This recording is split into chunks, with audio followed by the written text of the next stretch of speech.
Hey. Can you hear me? Now I can. What's up? No, I hate this phone. Like, I have no idea. Like, now it's working when, like, I'm... Didn't I buy you an Apple later phone? on. You didn't buy me shit, nigga. What the fuck are you talking about? I thought I bought you an Apple phone at one point. No, you didn't. All right. Maybe I'm just old. Maybe it was somebody else. Oh, yeah. It must have been. Yeah. You just buy everything for everybody. Yeah, I buy it for everybody else but you. Hey, I just wanted to let you know, I called them again yesterday. She said she was sending another text to the owner. She'd done it before and he never responded. You just want that Saturday night, right? Well, yeah, because, I mean, if I go there for Friday, would I be able to go Friday after? But that would be wasting a day. I mean, it's kind of silly if you go there Friday at like 10 o'clock at night. Well, no, I wouldn't get there that late. But it'll have to, like, you know, at least once I pick them up from school, I can drop them off earlier. Right. And get off of work. I'm happy to do it. It's only an hour away. It's not far. Key Largo is closer. Island Morada's, it's probably right there. It's an hour and 25 minutes. Island Morada. Yeah. Island Morada. It's Isla Morada. Isla Morada, the purple island. Carmen, your feet are so sucio. Listen, you let me know. I think you love that line. Like, you love it. I know. Well, let me know, and I'll do it. I'd like you to get as much use out of it. Like, even on Sunday, like, they'll be like, oh, you got to check out by 1, but they'll still let you, like, hang by the pool and just fucking keep a bag of clothes in the car, do your whole day. You could always come back to the pool at, like, 5, 6 o'clock, go for a swim, shower and change there, and then go have a nice dinner, and then leave the Keys, like, 8 o'clock so you don't hit fucking rush hour traffic. Yeah. You know, I think it's going to be, like... Like, if you're like, oh, we got to leave Sunday at like 11 o'clock, it's kind of stupid. But if you get the whole day, it actually feels like you're down there a lot more time. Go to that place, Chef Michael's, with that Hogfishes. It was awesome. We went to. Like, wasn't it further down, right? It was. They'll tell you where it is. Not further down, but like on the way back. Yeah, like from the mornings, literally like 3 blocks away. Yeah, I think I remember. Go there and like get the hogfish and go there at like 6:30 and then get on the road by 8 and then be home by 10 to get use of it all day Sunday. And they're cool as shit. They don't care. Yeah, and then get ready. My kids ready because they have school on Monday. Well. Oh, I have to tell you. I need to tell. Actually, I'm gonna text Clint. Like, I'm gonna do like a part-time. Remember I told you after the guy wanted to speak to me? Right. From one of the realtors? Right. And he's like, your girl was telling me, he's like, he's in love with you. He wants you to, like, work for him so bad. Like, once he found out, like, oh, that I was looking for part-time, like, he's like, oh, what can she start? But I had to meet, he had a partner, and the girl, like, she's very, very pretty. Like, some Russian shit there. But their English is not well, you know? Like, he's from somewhere else. I mean, I fucking forgot. Or, I don't think he's like half Argentinian, half Mediterranean or some shit. Right. He just has a stronger accent. And then I was like, yeah, sure. Like, they have no organization skills. And I'm like, don't worry. Like, they take care of that. But I'm like, oh, I can only do, like, the girl was saying, like, only 3 days. But he's like, oh, but can you start a little bit more, like, during, the beginning? And I was like, yeah, I'm pretty sure I'm going to become a workaholic and I'll do more hours. And I want to do more because I'm not getting paid much, but my commission's going to be good when, like, I close and shit. Right. I just want to make sure you don't stop working for us. No, I'm not. Like, I'm going to still work for you. Like, I have good. to. I'm getting paid nothing. I was fucking worried for a second there. You're doing such a good job. I'm not kidding. All right, thank you. All right, now you can tell. I'm not leaving anywhere. My heart was in my mouth. I'm not young. I can't take. Oh, I thought you were going to be like, oh, since you're like employee of the month, you've been working for us for like a year and a couple months now. Like, you were going to raise me. So I'm legit not getting paid anything, but I kind of wanted to talk to Clint because he's a realtor. Like, a little bit more, so at least I come in there like on Monday, because I told them, let me, because I have things I have to take care of. Let me take care of everything first. I have to actually like go all the way to Progress today and pick up a suit that this guy wanted so bad and spent so much money on. Like, I want a suit. I don't have a suit. Let me get one suit. I'm like, all right, whatever. I don't even have a suit. Bro, but that suit, like when he put it on, I was like, damn. But the guy that was helping him, he was like also hot, so I was like, okay, I'll wait outside. Dude, you want to hear the funniest thing? I got pulled over by a cop yesterday, right? I don't have my fucking driver's license because I was on the boat with Why? on Sunday. I was on the boat with Clint on Sunday, so I'm like, dude, hold my license because I didn't want to fall out. He had So he had it. Whatever. He So had it. I'm in my car. I've got my limo tint. I'm driving in the fucking HOV lane. I get pulled over by a cop, by a Florida Highway Patrol. So you going fast? Yeah, and I was going fast too. So I passed him. He was in the regular lane, and I fucking passed that thing in the HOV. So I hand him my concealed weapons permit, and I hand him my registration. I go, officer, I said I left my license at my friend's house the other day. It's totally my fault. He looks at me in my scrubs. He goes, what do you do? I go, I'm an ER doc at Broward General. He goes, okay. He goes, you lie. He goes, do you have a weapon in the vehicle? And I say, yes, I do, sir. He goes, where is it? I said, it's underneath my seat. I said, but I'm not going to reach for it. I go, can I get out of the car and let you get it? He goes, yes, thank you. He goes, good call. So I got out, and he ran everything. And he goes, okay, you can come back in the car. He took the bullets out of the gun, came over, handed me the bullets. And he goes, here you go, sir. Okay. And I was totally at fault. I said, I'm just late to the hospital. And he came back over. He's like, I apologize. It's just taking a while to run the serial number on the gun. He's like, can I have your social? So I gave my my fucking cell phone number first. I'm like, wait, no, that's my cell. He's like, yeah, I figured that. He's like, what's your social? So I tell him my social. He comes back. Yeah, nigga, you're cracking, huh? You're getting scared? And he's like, he goes, all right. He goes, listen, just drive carefully. Try to stay out of the HOV. He goes, I'm just writing you basically it's a $10 ticket for not having your driver's license. I go, officer, be safe today. He goes, thank you, sir. We shook hands and he said, have a great day. Well, why do you take out bullets? Because that's what cops do. Loaded. When they hand you a gun back, it's just standard procedure. Like, he pulled over a guy and the guy had a gun on him, motorcycle guy. He said he literally, he said they teach you take the gun, and they'll actually. You have to unload it. Unload it, and when you hand them back a gun, you always hand them back either unloaded or like a disassembled gun. That way, you don't hand them a gun, turn your back, and then you're like, and then you get shot up in the back.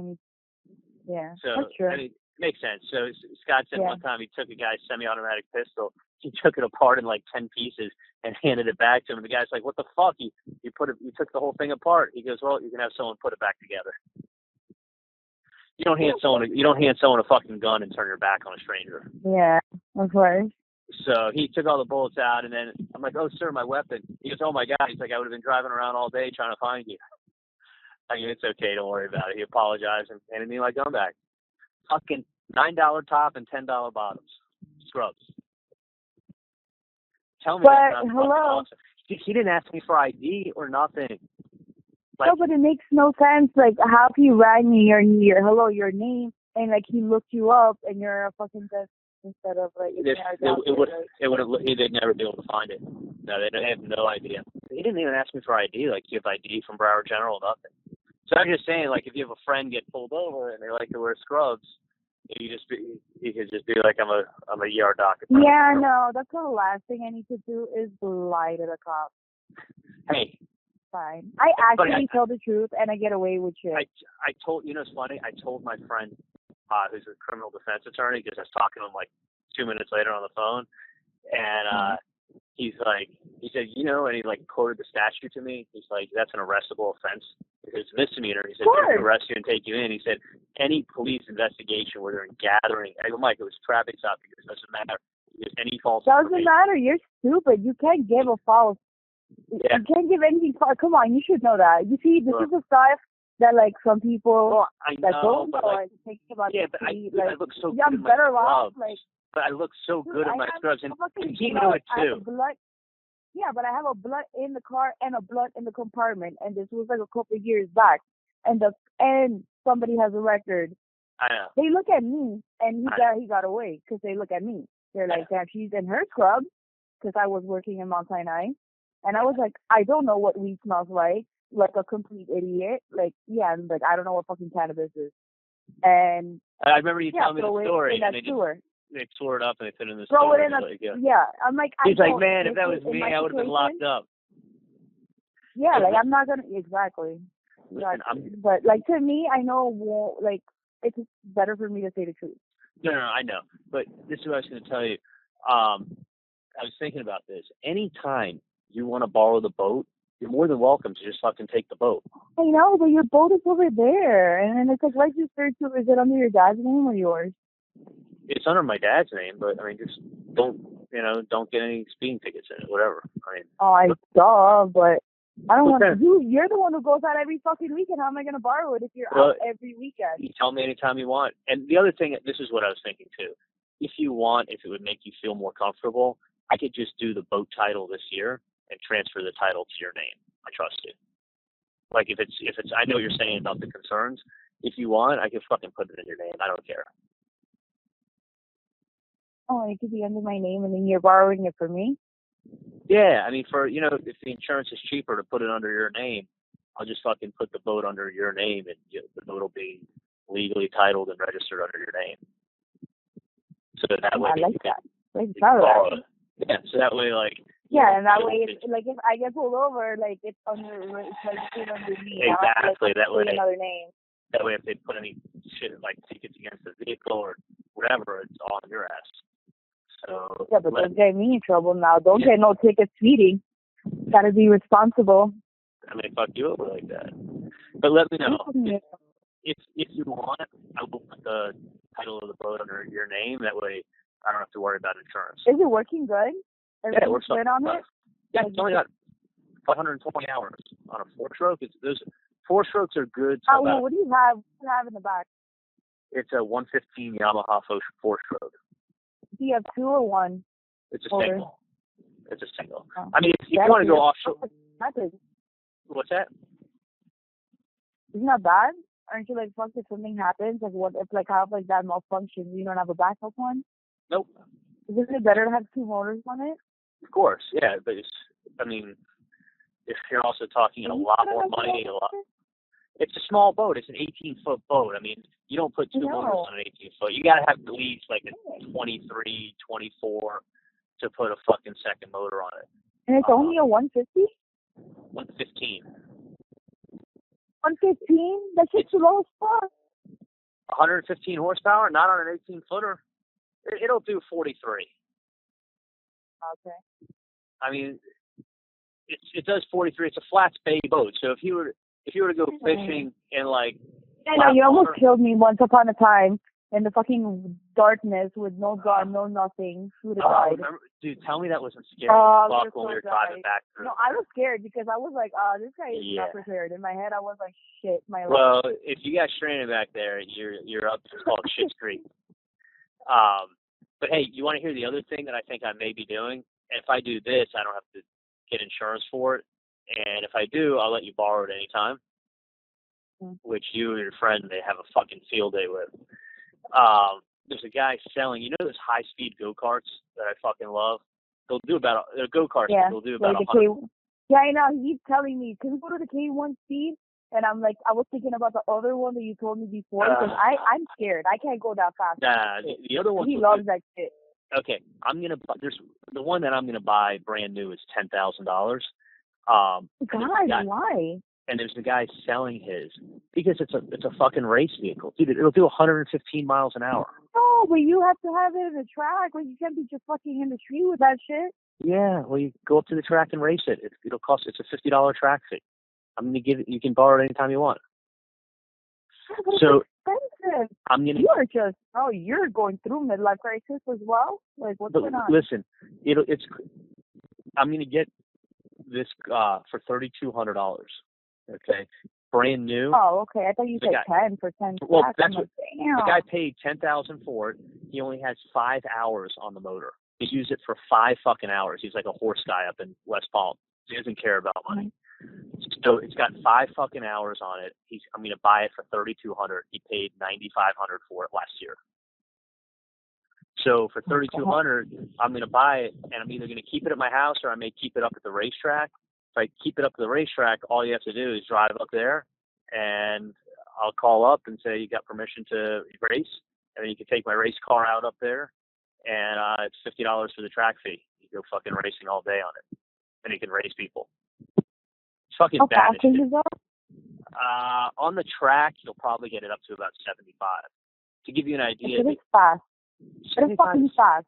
Without a seat, yeah. To give you a rough idea. In a little fucking thing like that, yes, that's fucking fast. Going 5 miles, I think, is fast. The K1s, to give you a rough idea, the K1 does maybe 35 to 40. So this is twice. Yeah, it doesn't even go that fast. Yeah. Not even fucking comparable. It's one of the top 5 tracks in the United States. People travel here from like Kansas to go to races.